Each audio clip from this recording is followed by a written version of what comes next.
Hi all, welcome to competitive cracker. ഞാൻ Vishnu P Ashok. Commerce SET എക്സാമിന് സാധാരണയായിട്ട് കണ്ടുവരുന്ന കുറേ ഏരിയാസ് ഉണ്ട്. ഈ ഏരിയകൾ നമ്മൾ ഫോക്കസ് ചെയ്യുമ്പം ഇതിൽ നിന്ന് വരുന്ന ക്വസ്റ്റ്യനുകൾ, ഒന്നോ രണ്ടോ ക്വസ്റ്റ്യനുകൾ നമുക്ക് ഈ ഒരു ഏരിയയിൽ നിന്ന് സ്ഥിരമായിട്ട് തന്നെ കണ്ടുവരാറുണ്ട്. അങ്ങനെയുള്ള ഏരിയകൾ ഫോക്കസ് ചെയ്ത് പഠിച്ചു കഴിഞ്ഞാൽ നമ്മളുടെ സ്കോർ ഒരു നല്ല രീതിയിൽ മുമ്പോട്ട് വരുത്താനായിട്ട് നമുക്ക് സാധിക്കും, നല്ലൊരു സ്കോർ എത്തിക്കാനായിട്ടൊക്കെ സാധിക്കും. അപ്പോൾ അങ്ങനെയുള്ള ഒരു ഏരിയയുമായിട്ടാണ് ഞാൻ ഇന്ന് നിങ്ങളുടെ മുന്നിൽ എത്തിയിരിക്കുന്നത്. Labour costing. എന്താണ് ലേബർ കോസ്റ്റിംഗ് അല്ലെങ്കിൽ ലേബർ കോസ്റ്റ്?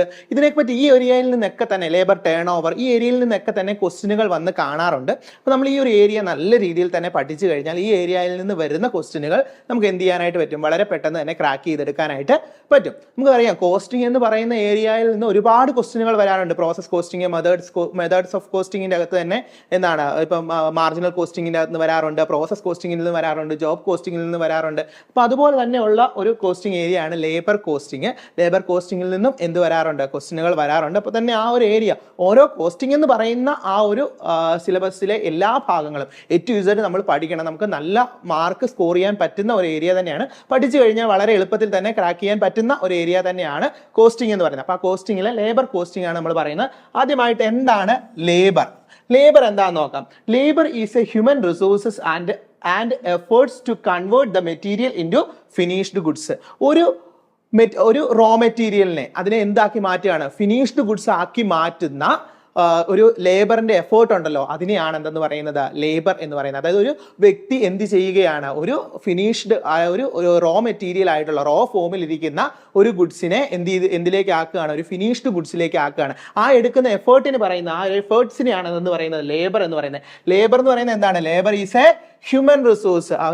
ഒരു മനുഷ്യ വിഭവമാണ് എന്തെന്ന് പറയുന്നത്? ലേബർ എന്ന് പറയുന്നത്. ആൻഡ് ദ എഫേർട്ട്, അയാളുടെ എഫേർട്ട് എന്ത് ചെയ്യുന്നുണ്ട്? Convert the material into finished goods. എന്താക്കി മാറ്റുന്നുണ്ട്? അതായത് ഒരു റോ മെറ്റീരിയലിനെ എന്ത് ചെയ്യുന്നുണ്ട്? കൺവേർട്ട് ചെയ്ത് എന്താക്കി മാറ്റുന്നുണ്ട്? ഫിനിഷ്ഡ് ഗുഡ്സ് ആയിട്ട് മാറ്റുന്നുണ്ട്. The labour can be divided as direct labour and indirect labour. ലേബേഴ്സിനെ രണ്ടായിട്ട് ക്ലാസിഫൈ ചെയ്തിട്ടുണ്ട്. എന്തൊക്കെയാണ്? ഡയറക്റ്റ് ലേബറും ഇൻഡയറക്റ്റ് ലേബറും. ഒന്നുകൂടി ഓർത്ത് വെക്കുക, ലേബർ എന്ന് പറയുന്ന ഒരു ഹ്യൂമൻ റിസോഴ്സ് ആണ്. അതുപോലെ തന്നെ എന്താണ്? ഒരാൾ എടുക്കുന്ന എഫേർട്ടാണ്. അതായത് എന്താണ്? ഒരു റോ മെറ്റീരിയലിനെ കൺവേർട്ട് ചെയ്ത് ഫിനിഷ്ഡ് ഗുഡ്സ് ആക്കി മാറ്റുവാനായിട്ട് ഒരാൾ എടുക്കുന്ന എഫേർട്ടാണ് എന്തെന്ന് പറയുന്നത്? ലേബർ എന്ന് പറയുന്നത്. അതുപോലെ തന്നെ ലേബർ രണ്ട് തരത്തിലുണ്ട്, ഡയറക്റ്റ് ലേബറും അതുപോലെ തന്നെ ഇൻഡയറക്റ്റ് ലേബറും. നമുക്ക് നോക്കാം ആരാണ് ഡയറക്റ്റ് ലേബർ എന്ന് പറയുന്നത്. ഡയറക്റ്റ് ലേബർ എന്ന് പറഞ്ഞാൽ ഒന്നുമില്ല, ഒരു പ്രൊഡക്ഷൻ പ്രോസസ്സിലേക്ക് ഡയറക്ട്ലി എൻഗേജ് ചെയ്തിട്ടുള്ള ലേബേഴ്സിനെയാണ് എന്തെന്ന് പറയുന്നത്? ഡയറക്റ്റ് ലേബേഴ്സ് എന്ന് പറയുന്നത്. അതായത് നമുക്കറിയാം, ഇപ്പോൾ ഒരു ഫാക്ടറിയിൽ പ്രൊഡക്ഷൻ നടത്തുകയാണ്, അതായത് മാസ് ആയിട്ടുള്ള പ്രൊഡക്ഷൻ നടത്തുകയാണ്. എന്തിൻ്റെയാണ്? ഒരു സോപ്പിന്റെ മാനുഫാക്ചറിങ് കമ്പനിയാണെന്ന് വിചാരിക്കുക. അവിടെ മാസ് ആയിട്ടുള്ള പ്രൊഡക്ഷൻ നടത്തുകയാണ്. ആ പ്രൊഡക്ഷനിലേക്ക് ഡയറക്റ്റ് ആയിട്ട് എന്ത് ചെയ്യുന്നുണ്ട്? എൻഗേജ് ചെയ്ത് നിൽക്കുന്ന ലേബേഴ്സിനെയാണ് എന്തെന്ന് പറയുന്നത്? ഡയറക്റ്റ് ലേബേഴ്സ് എന്ന് പറയുന്നത്. നമുക്ക് നോക്കാം.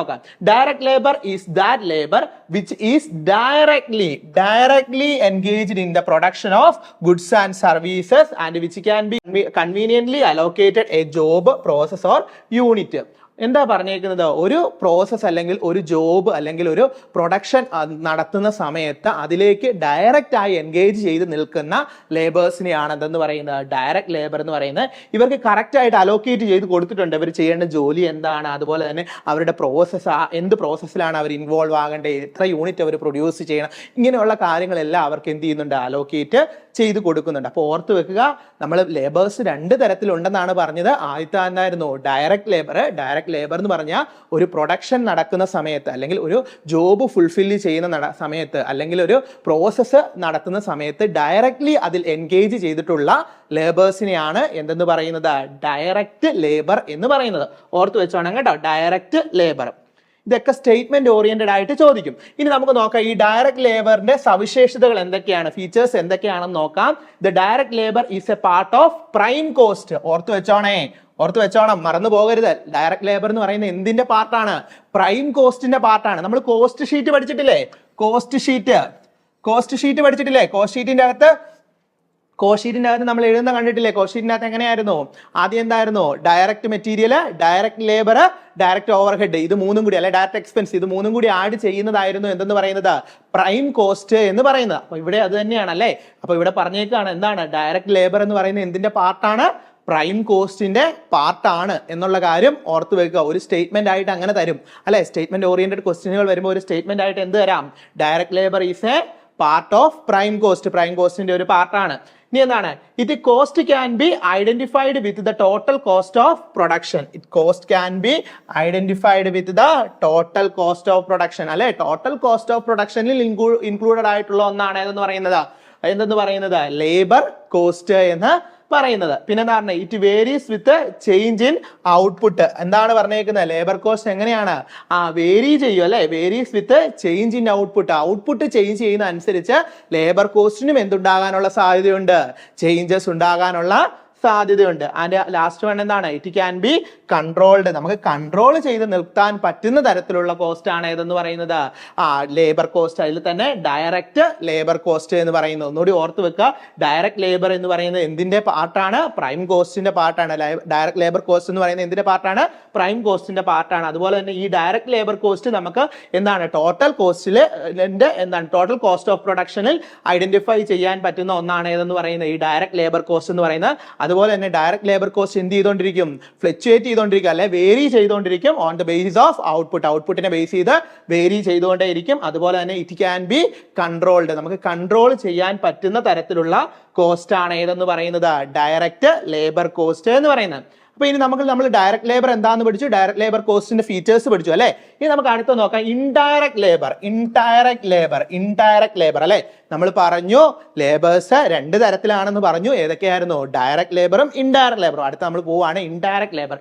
ഇൻഡയറക്ട് ലേബർ എന്ന് പറഞ്ഞാൽ എന്താണ്? Indirect labour is that labour which is not directly engaged in the production of goods and services. ഇത് എന്ത് ചെയ്യുന്നില്ല?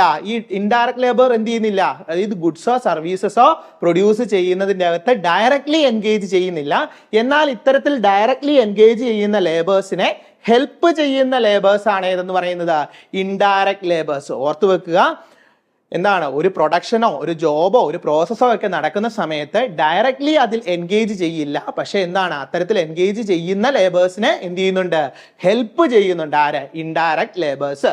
ഒന്നുകൂടി ഓർത്ത് വെക്കുക. Indirect labour is that labour which is not directly engaged in the production of goods and services but which indirectly helps the direct laborers engaged in production. അപ്പോൾ പ്രൊഡക്ഷനിലേക്ക് എന്താണ് engage ചെയ്തിട്ടുള്ള direct ലേബേഴ്സിനെ indirect ആയി ഹെൽപ്പ് ചെയ്യുന്ന labours ആണ് ഏതെന്ന് പറയുന്നത് indirect labours എന്ന് പറയുന്നത്.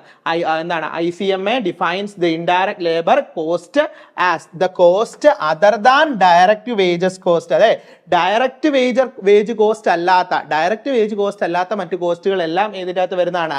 ഇൻഡയറക്ട് ലേബർ കോസ്റ്റിന്റെ അകത്ത് വരുന്നതാണ്. ഫോർ എക്സാമ്പിൾ ആരുടെയൊക്കെ വരുന്നുണ്ട്? സൂപ്പർവൈസർ, വാച്ച്മാന്, സ്വീപ്പർ, ഫോർമാന്, ഇവർക്കൊക്കെ വരുന്ന വേജസ് ഏതാണെന്നാ പറയുന്നത്?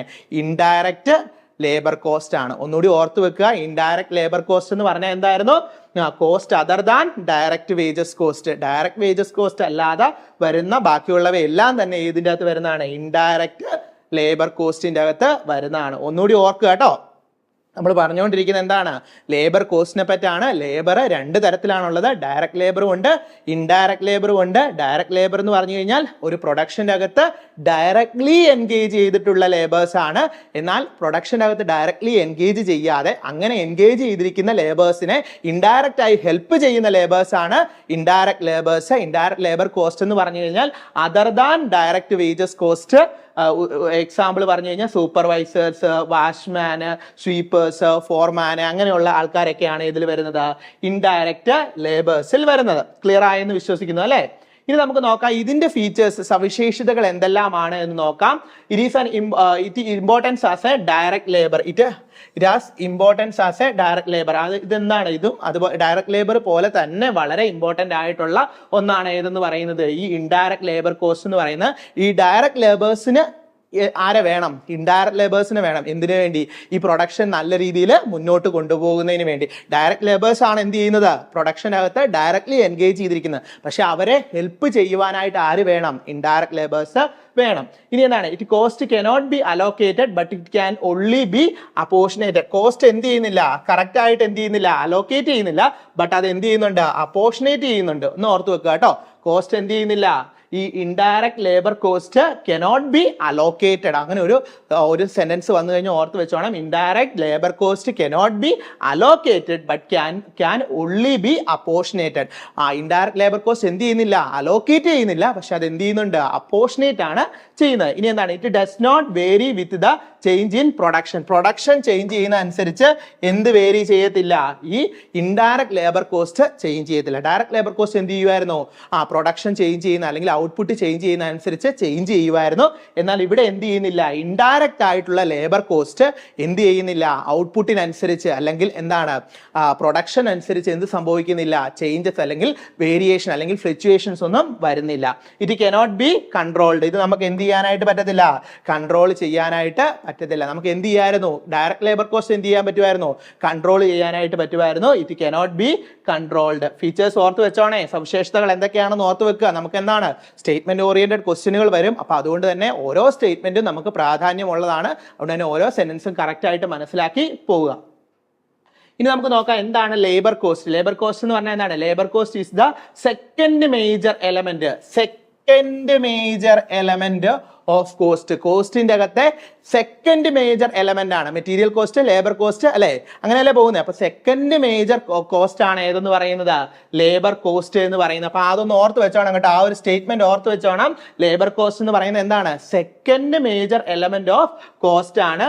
എന്താണ്, research has shown that the majority of costs of labour cost constitute about 40 to 50% of the എന്താണ് total cost of production. Total cost of പ്രൊഡക്ഷന്റെ ഏകദേശം 40 മുതൽ 50% വരെ എന്ത് കോസ്റ്റ് ആണ് വരുന്നത്, ലേബർ കോസ്റ്റ് ആണ് വരുന്നത് പറഞ്ഞിരിക്കുന്നത്. ഈ ലേബർ കോസ്റ്റിന്റെ അകത്ത് എന്തൊക്കെ ഇൻക്ലൂഡഡ് ആകുന്നത്, it includes monetary benefits. Like monetary ആയിട്ടുള്ള ബെനിഫിറ്റ്സ് ഏതൊക്കെയാണ്, വേജസ്, ഡിയർനെസ് അലവൻസ്, അതുപോലെ തന്നെ എന്താണ് ഇൻഡയറക്റ്റ് ആയിട്ടുള്ള ബെനിഫിറ്റ്സ് ഉണ്ട്, അല്ലെ. മോണിറ്ററി അല്ലാതെ ഡയറക്റ്റ് ആയിട്ടുള്ള ബെനിഫിറ്റ്സ് വരുന്നുണ്ട്. ഏതൊക്കെയാണ്, DA വരുന്നുണ്ട്. മോണിറ്ററി ആയിട്ടുള്ള ബെനിഫിറ്റ്സ് ഏതൊക്കെയാണ്, ഡിയർനെസ് അലവൻസ്, അതുപോലെ തന്നെ എന്താണ് വേജസ്, അതുപോലെ തന്നെ പെൻഷൻ, ഗ്രാറ്റുവിറ്റി, ഇങ്ങനെയുള്ള മോണിറ്ററി ആയിട്ടുള്ള ബെനിഫിറ്റ്സും വരുന്നുണ്ട്. അതുപോലെ തന്നെ നോൺ മോണിറ്ററി ആയിട്ടുള്ള ബെനിഫിറ്റ്സ് വരുന്നുണ്ട്. ഏതൊക്കെയാണ്, അതായത് ഫ്രഞ്ച് ബെനിഫിറ്റ്സ്, ഏതൊക്കെ ലൈക്ക് ക്യാൻറ്റീന്, അതുപോലെ ഹൗസ് റെന്റ്, ഇങ്ങനെയുള്ള കാര്യങ്ങളും വരാറുണ്ട്. ഓർത്ത് വെക്കണം കേട്ടോ. എന്താണ് ലേബർ കോസ്റ്റ് എന്ന് പറഞ്ഞു കഴിഞ്ഞാൽ, സെക്കൻഡ് മേജർ ആയിട്ടുള്ള എലമെന്റ് ആണ്, കോസ്റ്റിന്റെ സെക്കൻഡ് മേജർ എലമെന്റ് ആണ് ഏതെന്ന് പറയുന്നത്, ലേബർ കോസ്റ്റ്.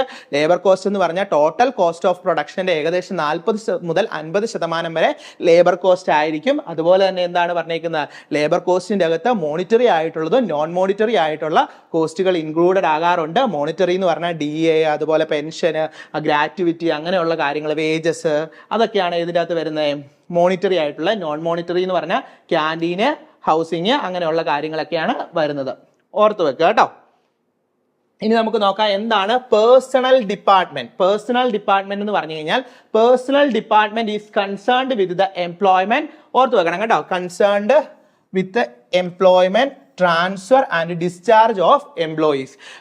ഒരു എംപ്ലോയിയെ അല്ലെങ്കിൽ ഒരു ജോലിക്കാരനെ എടുത്തു കഴിഞ്ഞാൽ അയാളെ റിക്രൂട്ട് ചെയ്യുന്നിടം തൊട്ട് അല്ലെങ്കിൽ അയാളുടെ എംപ്ലോയ്മെന്റ്, അയാളുടെ ട്രാൻസ്ഫർ, അയാളെ അവിടുന്ന് പറഞ്ഞു വിടുന്ന ഡിസ്ചാർജ്, ഇങ്ങനെയുള്ള കാര്യങ്ങളുമായിട്ട് ബന്ധപ്പെട്ട് നിൽക്കുന്ന ഡിപ്പാർട്ട്മെന്റ് ആണ് ഏതെന്ന് പറയുന്നത്, പേഴ്സണൽ ഡിപ്പാർട്ട്മെന്റ് എന്ന് പറയുന്നത്. The department is headed by the responsible officer is called personnel manager. അതായത് ഒന്നുകൂടി ഓർത്ത് വെക്കുക, ഈ പേഴ്സണൽ ഡിപ്പാർട്ട്മെന്റിന്റെ ഹെഡ് അല്ലെങ്കിൽ ഈ പേഴ്സണൽ ഡിപ്പാർട്ട്മെന്റിനെ മാനേജ് ചെയ്യുന്ന ആൾക്ക് പറയുന്ന പേരാണ് ആര്, പേഴ്സണൽ മാനേജർ. ഓർത്ത് വെക്കുക കേട്ടോ.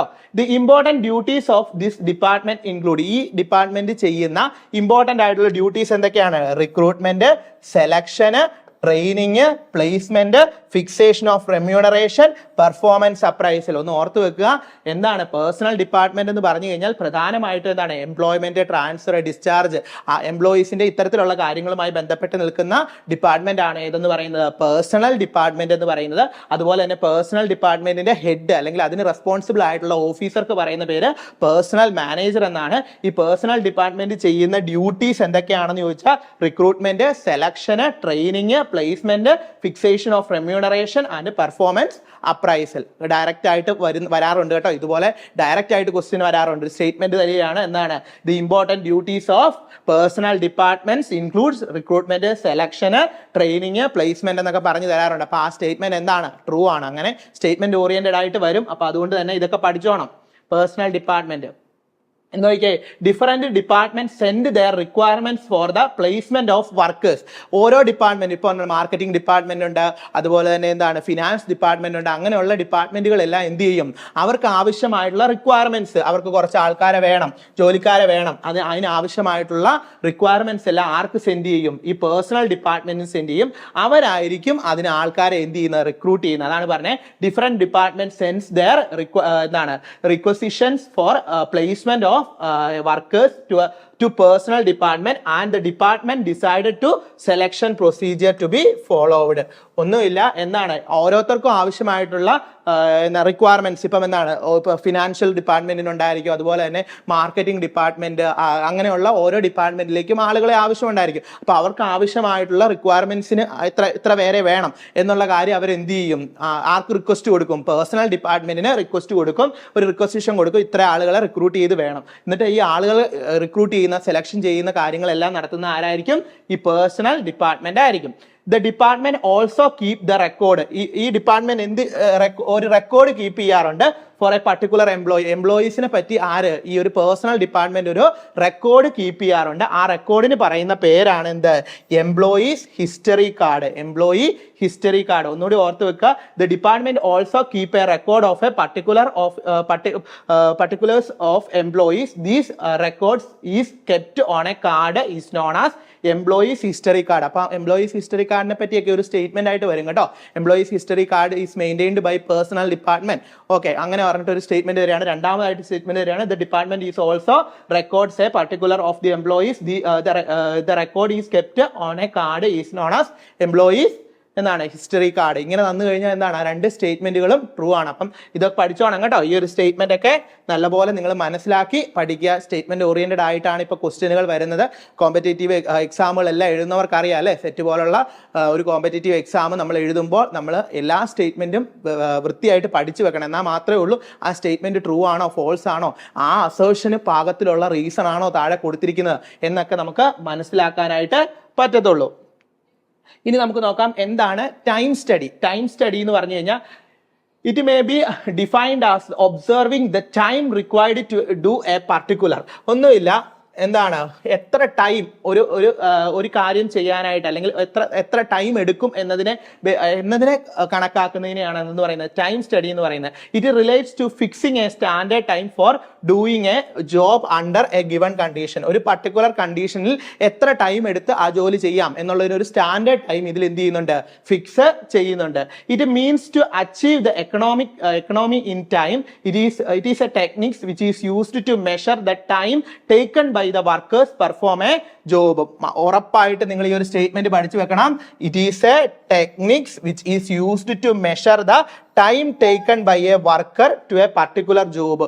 ഒരു ജോബ് ഫുൾഫില്ല് ചെയ്യുവാനായിട്ട് ഒരു വർക്കർ എത്രത്തോളം ടൈം എടുത്തു എന്ന് മനസ്സിലാക്കാനായിട്ട് നമ്മൾ യൂസ് ചെയ്യുന്ന സ്റ്റഡിയാണ് ഏതെന്ന് പറയുന്നത് ടൈം സ്റ്റഡി. ഒന്നുകൂടി ഓർത്ത് വെക്കുക. It is a techniques which is used to measure the time taken by a worker to perform a job. ഒരു ജോബ് ഫുൾഫിൽ ചെയ്യാൻ, ഒരു പ്രോസസ്സ് കംപ്ലീറ്റ് ചെയ്യാനായിട്ട് ഒരു വർക്കർ എത്രത്തോളം ടൈം എടുത്തു എന്ന് മനസ്സിലാക്കാനായിട്ട് നമ്മൾ യൂസ് ചെയ്യുന്ന സ്റ്റഡിയാണ് ഏതെന്ന് പറയുന്നത് time study. Its purpose is to determine the time normally required to perform a job and a fair day's work. അപ്പൊ ഇവിടെ എന്താ പറഞ്ഞേക്കുന്നത്, ദ പർപ്പസ് എന്താണ്, to determine the time normally required to perform a job. ഒരു job normally fulfil ചെയ്യാനായിട്ട് എത്രത്തോളം time എടുക്കും, അല്ലെങ്കിൽ ഒരു ഡേയിൽ എത്രത്തോളം ഫെയർ വർക്ക് നടക്കും എന്നുള്ള കാര്യമൊക്കെ മനസ്സിലാക്കാനാണ് എന്ത് യൂസ് ചെയ്യുന്നത്, ഈ ടൈം സ്റ്റഡി യൂസ് ചെയ്യുന്നത്. ഇത് ഇൻട്രൊഡ്യൂസ് ചെയ്ത ആളെ ഓർത്ത് വെക്കുക കേട്ടോ. ആരാണ്, FW ടൈലർ ആണ് ഏത് ഇൻട്രൊഡ്യൂസ് ചെയ്തത്, ഈ ടൈം സ്റ്റഡി ഇൻട്രൊഡ്യൂസ് ചെയ്തത്. ഓക്കെ ആണല്ലോ, ക്ലിയർ ആണല്ലോ, സ്റ്റേറ്റ്മെന്റ് ആയിട്ട് വരുവേ, അന്നേരം പഠിച്ചോണം. ഇനി അടുത്താണ് മോഷൻ സ്റ്റഡി. മോഷൻ സ്റ്റഡി എന്ന് പറഞ്ഞാൽ എന്താണ്, it is the study of the movements. മൂവ്മെന്റുകളെ കുറിച്ചുള്ള സ്റ്റഡിയാണ് അല്ലെ, ഓർത്ത് വെക്കുക. It is the study of movement of an operator or a machine. ഒരു മെഷീന്റെ അല്ലെ ഒരു ഓപ്പറേറ്ററുടെ മൂവ്മെന്റുകളെ പറ്റി നടത്തുന്ന സ്റ്റഡിയാണ് ഏതെന്ന് പറയുന്നത് മോഷൻ സ്റ്റഡി എന്ന് പറയുന്നത്. It's aims at eliminating the unnecessary, ഓർത്ത് വെച്ചാണ് കേട്ടോ, എലിമിനേറ്റ് ചെയ്യാണ് അൺനെസസറി എന്താണ് ഇൽ directed and inefficient motions of an employee or machine. അതായത് എന്താണ്, ഒരു ഇൻഎഫിഷ്യന്റ് ആയിട്ടുള്ള മൂവ്മെന്റുകൾ, അല്ലെങ്കിൽ എന്താണ് അൺനെസസറി ആയിട്ടുള്ള മൂവ്മെന്റുകൾ, എംപ്ലോയീസിന്റെ അല്ലെ മെഷീൻസിന്റെ അത്തരത്തിലുള്ള കാര്യങ്ങളൊക്കെ അവോയ്ഡ് ചെയ്യാൻ, എലിമിനേറ്റ് ചെയ്യാൻ ചെയ്യാനായിട്ടാണ് നമ്മൾ എന്ത് യൂസ് ചെയ്യുന്നത്, മോഷൻ സ്റ്റഡി യൂസ് ചെയ്യുന്നത്. The purpose is to eliminate wasteful movements അല്ലെ, വേസ്റ്റ് ആയിട്ടുള്ള യാതൊരു രീതിയിലും പ്രയോജനം കിട്ടാത്ത രീതിയിലുള്ള മൂവ്മെന്റുകളൊക്കെ ആരുടെ ഭാഗത്തു നിന്നുള്ള, എംപ്ലോയീസിന്റെ ഭാഗത്തു നിന്നുള്ള അല്ലെങ്കിൽ മെഷീന്റെ ഭാഗത്തു നിന്നുള്ള അത്തരത്തിലുള്ള അൺനെസസറി ആയിട്ടുള്ള മൂവ്മെന്റുകൾ എലിമിനേറ്റ് ചെയ്യാനായിട്ടാണ് എന്ത് യൂസ് ചെയ്യുന്നത്, മോഷൻ സ്റ്റഡി യൂസ് ചെയ്യുന്നത്. ഇത് ഇൻട്രൊഡ്യൂസ് ചെയ്ത ആരാണ്, ഗിൽബർട്ട് ആണ് കേട്ടോ. FB ഗിൽബർട്ട് ആണ് എന്ത് ഇൻട്രൊഡ്യൂസ് ചെയ്തത്, മോഷൻ സ്റ്റഡി ഇൻട്രൊഡ്യൂസ് ചെയ്തത്. ഇത് മാത്സ് ഫോളോയിങ് ആയിട്ടൊക്കെ വരും കേട്ടോ. എന്നാണ് ടൈം സ്റ്റഡി, മോഷൻ സ്റ്റഡി ഒക്കെ മാത്സ് ഫോളോയിങ് ആയിട്ട് വരും. ആരാണ് ഇൻട്രൊഡ്യൂസ് ചെയ്തതെന്നുള്ള കാര്യം അപ്പം കറക്റ്റ് ആയിട്ട് പഠിച്ചോണം. ആരാണ് ഇൻട്രൊഡ്യൂസ് ചെയ്തതെന്ന്. ടൈം സ്റ്റഡി ആരായിരുന്നു ഇൻട്രൊഡ്യൂസ് ചെയ്തത്, FW ടൈലർ ആയിരുന്നു ടൈം സ്റ്റഡി ഇൻട്രൊഡ്യൂസ് ചെയ്തത്. മോഷൻ സ്റ്റഡി ഇൻട്രൊഡ്യൂസ് ചെയ്ത ആരാണ്, ഗിൽബർട്ട് അല്ലെ. ഗിൽബർട്ട് ആയിരുന്നു എന്ത് ഇൻട്രൊഡ്യൂസ് ചെയ്തത്, മോഷൻ സ്റ്റഡി ഇൻട്രൊഡ്യൂസ് ചെയ്തത്. ക്ലിയർ ആണ് എന്ന് വിശ്വസിക്കുന്നു. അടുത്താണ് ലേബർ ടേൺ ഓവർ എന്ന് പറഞ്ഞു കഴിഞ്ഞാൽ ഒന്നുമില്ല, വളരെ സിമ്പിൾ ആയിട്ട് നമുക്ക് പഠിക്കാം. അതായത് എന്താണ് ലേബർ ടേൺ ഓവർ എന്ന് പറഞ്ഞാൽ, ഒരു പല കാരണങ്ങൾ കൊണ്ട് എന്ത് ചെയ്യാണ്, ഒരു ഓർഗനൈസേഷനിലെ എംപ്ലോയീസ് എന്ത് ചെയ്യാണ്, ഫ്രീക്വന്റ് ആയിട്ട് അവിടുന്ന് മാറിക്കൊണ്ടിരിക്കുകയാണ്, ഫ്രീക്വന്റ് ആയിട്ട് എന്ത് ചെയ്തുകൊണ്ടിരിക്കുകയാണ്, ചേഞ്ച് ചെയ്തുകൊണ്ടിരിക്കുകയാണ്. അങ്ങനെ ചേഞ്ച് ചെയ്യുന്നത് നല്ലതാണോ, ലേബർ ടേൺ ഓവർ കൂടുതൽ നല്ലതാണോ ഒരു ഓർഗനൈസേഷനെ സംബന്ധിച്ചിടത്തോളം? അതായത് ഒരു വർക്കർ വന്നു, ആ ഓർഗനൈസേഷനെ പറ്റി പഠിച്ച് അവൻ വർക്ക് പഠിച്ചു വരുമ്പോൾ അവൻ എന്ത് ചെയ്യണം, അടുത്ത ഓർഗനൈസേഷനിൽ മാറും. അപ്പം പിന്നെ അടുത്ത ആൾ വരുമ്പോൾ വീണ്ടും ആ വർക്കുകളെല്ലാം പഠിച്ചൊക്കെ വരണ്ടേ. അപ്പൊ അങ്ങനെ വരുമ്പോൾ ലേബർ ടേൺ ഓവർ കൂടുന്നത് ഒരു ഓർഗനൈസേഷനെ സംബന്ധിച്ചിടത്തോളം വളരെ മോശമായിട്ടുള്ള കാര്യമാണ്, അല്ലെങ്കിൽ വളരെ അതിനെ എന്താണ് പുറകിലേക്ക് വലിക്കുന്ന, ലോസിലേക്ക് കൊണ്ടുപോകുന്ന കാര്യമാണ് എന്ന് പറയുന്നത്. ലേബർ ടേൺ ഓവർ കൂടുക എന്ന് പറയുന്നത് നെഗറ്റീവ് ആയിട്ടുള്ള കാര്യമാണ്. ഫോർത്ത് വെച്ചാണ് ലേബർ ടേൺ ഓവർ ഈസ് ഒരു നെഗറ്റീവ് ആയിട്ടുള്ള ആസ്പെക്ട്സ് ആണ്. ലേബർ ടേൺ ഓവർ കൂടുക, ഇൻക്രീസ് ചെയ്യുക ഏതിനെ സംബന്ധിച്ചിടത്തോളം, ഓർഗനൈസേഷനെ സംബന്ധിച്ചിടത്തോളം. ലേബർ ടേൺ ഓവർ കുറയുക, വളരെ കുറഞ്ഞാണ് ലേബർ ടേൺ ഓവർ എങ്കിൽ ആ ഓർഗനൈസേഷൻ എന്താണ്, ഗ്രോത്തിലാണ്, നല്ല രീതിയിൽ മുന്നോട്ട് പോകുന്ന ഒരു ഓർഗനൈസേഷൻ ആണ് എന്നുള്ള കാര്യം ഓർത്ത് വെക്കുക. Labour turn over, the change in the labour force is known as labour turn over. എന്താണ്, എംപ്ലോയീസ് എന്ത് ചെയ്തുകൊണ്ടിരിക്കുകയാണ്, ചേഞ്ച് ചെയ്തുകൊണ്ടിരിക്കുകയാണ്, ഫ്രീക്വന്റ് ആയിട്ട് ചേഞ്ച് ചെയ്തുകൊണ്ടിരിക്കുകയാണ്. അതിനെയാണ് എന്തെന്ന് പറയുന്നത്, ലേബർ ടേൺ ഓവർ എന്ന് പറയുന്നത്. The labour turnover refers to the mobility of an employees from the factory to factory for getting better opportunity terms or earning and position. അവർക്ക് better ആയിട്ടുള്ള opportunities തേടി, അതായത് ഒരു ഓർഗനൈസേഷനിൽ നിന്ന് മറ്റൊരു ഓർഗനൈസേഷൻ, അത് എന്താകാം, സാമ്പത്തികപരമായിട്ടുള്ളതാകാം, നല്ല വർക്കിംഗ് കണ്ടീഷനിൽ വെച്ചുകൊണ്ടാകാം, എന്തോ ആകട്ടെ, എന്താണ് നല്ല ഓപ്പർച്യൂണിറ്റി തേടിക്കൊണ്ട് ഒരു ഓർഗനൈസേഷനിൽ നിന്ന് മറ്റൊരു ഓർഗനൈസേഷനിലേക്ക് ഫ്രീക്വന്റ് ആയിട്ട് ആളുകൾ ചേഞ്ച് ചെയ്യുന്നതിനെയാണ് എന്ന് പറയുന്നത് ലേബർ ടേൺ ഓവർ എന്ന് പറയുന്നത്. അപ്പൊ ലേബർ കോസ്റ്റിന് വളരെ കുറച്ച് ഭാഗമാണ് നമ്മൾ പഠിച്ചത്. ഈ ഭാഗത്ത് നിന്നൊക്കെ എന്താണ് സാധാരണയായിട്ട് ക്വസ്റ്റ്യൻ വരാറുണ്ട്. നിങ്ങൾ എന്ത് ചെയ്യുക, സ്റ്റേറ്റ്മെന്റ് ഓറിയന്റഡ് ആയിട്ട് തന്നെ പഠിക്കണം. എന്നാൽ മാത്രമേ ഈ ഏരിയ നിങ്ങൾക്ക് എന്ത് ചെയ്യാനായിട്ട് പറ്റത്തുള്ളൂ, മനസ്സിലാക്കി എടുക്കാനും ഈ ഏരിയയിൽ നിന്ന് വരുന്ന ക്വസ്റ്റ്യനുകൾ നിങ്ങൾക്ക് ക്രാക്ക് ചെയ്യാനും പറ്റത്തുള്ളൂ. അപ്പം നമ്മളുടെ CCയുടെ ഒരു പുതിയ ബാച്ച് സ്റ്റാർട്ട് ചെയ്യുന്നുണ്ട്. 60 ഡേയ്സിലെ ക്രാഷ് ബാച്ച് ആണ്. അപ്പോൾ നിങ്ങൾ ഉറപ്പായിട്ട് ഇതിൽ ജോയിൻ ചെയ്ത് കഴിഞ്ഞാൽ ഇതുപോലുള്ള നല്ല ക്ലാസ്സുകൾ നിങ്ങൾക്ക് കിട്ടുകയും നിങ്ങൾക്ക് എന്ത് ചെയ്യാനായിട്ട് പറ്റും, ഉറപ്പായിട്ടും ഈ ഒരു എക്സാം ക്രാക്ക് ചെയ്യാനായിട്ട് പറ്റുകയും ചെയ്യും. അപ്പോൾ നിങ്ങൾ എന്ത് ചെയ്യുക, ജോയിൻ ചെയ്യാനായിട്ട് ശ്രമിക്കുക. അതുപോലെ തന്നെ നമ്മളുടെ നമ്പറിൽ കോൺടാക്ട് ചെയ്താൽ മതി, നിങ്ങൾക്ക് ബാക്കി ഡീറ്റെയിൽസ് എല്ലാം പറഞ്ഞു തരും. അപ്പോൾ ഇതുപോലുള്ള ഇൻഫർമേറ്റീവ് ആയിട്ടുള്ള വീഡിയോസ് കാണുവാനായിട്ട് നമ്മളുടെ ചാനൽ സബ്സ്ക്രൈബ് ചെയ്യുക. നിങ്ങളുടെ സംശയങ്ങൾ കമൻ്റ് ആയിട്ട് നമ്മളുടെ കമൻറ്റ് ബോക്സിൽ ഇട്ടാലും മതിയാകും. അതുപോലെ തന്നെ മറ്റൊരു വീഡിയോയുമായിട്ട്, നല്ല ഇൻഫർമേറ്റീവ് ആയിട്ടുള്ള വീഡിയോയുമായിട്ട് കാണാം. താങ്ക്